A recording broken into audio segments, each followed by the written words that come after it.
Hello, friends. Just a brief little voice memo, video memo, whatever you'd want to call it.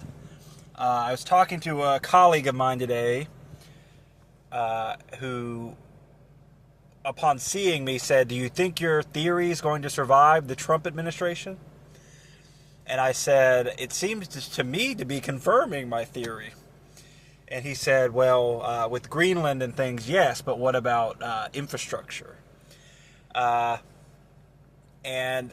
we didn't dwell too much on what he meant, but in his perspective, Trump is representing the opposite of a libidinal impulse, meaning there seems to be a disintegration of unity happening at the within the state, within the U.S. And his basic idea was it's hard. And I retorted by saying, well, in my theory, there's the death drive and the life drive. And so I'm not saying one or the other is dominant. But then he pointed out that it's difficult to operationalize. I mean, you have a framework, but how do you operationalize it when you can't really measure it? Just to back up a little bit, people who are familiar with my thinking know this, but maybe people, a lot of people aren't out in internet world. But I use Freud's notion of the death drive and the erotic drive or the life drive. I call it the libidinal drive because I think that's a better name, more generalizable name.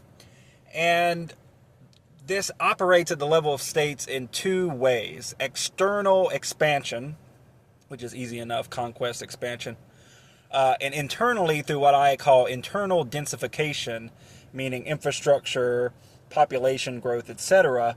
Within the state, there's a tendency to densify, even if the area is not increasing. So it's all about mass.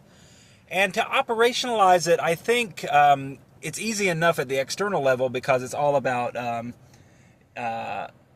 if territory is increasing, or if institutions are spreading, or things like that. That's a sign of the libidinal drive at work. And so the European Union or NATO, for example, if they're unifying states in larger and larger unities, that's an expression of the libidinal drive. And so a breakdown of those things is an expression of the death drive, which is basically the same thing as a pursuit of selfish freedom at the expense of the larger unity.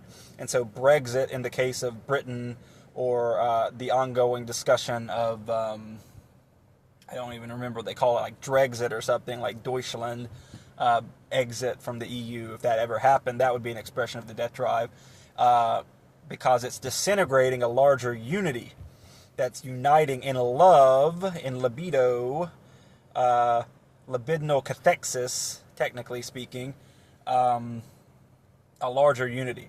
So that's easy enough. We can kind of, with pretty good, we know when the death drive's operative, when it's successful. It might be more difficult to say, is it working at a certain time? But how do you do it internally, which is something I never thought about. And I think we need a notion similar to the biological notion or the ecological notion of biomass. I didn't know about this term until recently in this context, but species, for example, has a certain biomass, meaning the mass of all the individual components of that species in existence at a given time. And so if a species is losing biomass, that is edging it closer to extinction. And at the extreme, if you have zero biomass, that would mean that species went extinct. And so I feel like, although it would be difficult to operationalize, theoretically, ideally, logically, there should be a way to conceptualize the biomass of a state.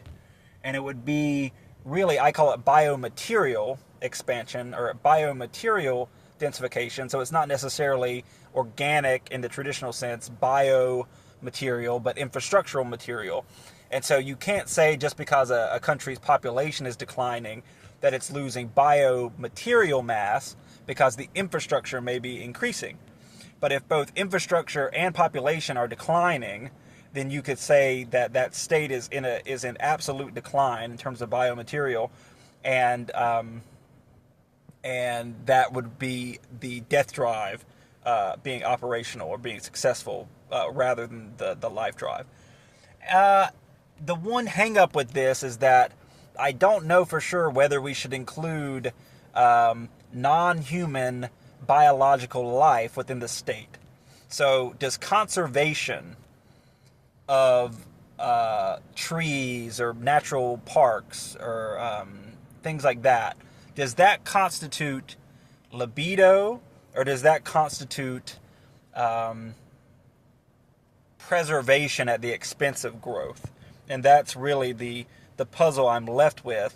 The same colleague who I talked about suggested that I should look into Teddy Roosevelt, who was both an imperialist and a conservationist. And of course, Teddy Roosevelt was also a trust buster and anti-monopoly. And so he's kind of a intriguing figure to ask, like, what drives is he as a figure expressing? But that's all I have time for right now. Just something to dwell on. How do you measure and how do you operationalize the concepts of the death drive or the destruction drive and the libidinal drive in international relations in terms of my theory, limitless realism, as I've called it up to now.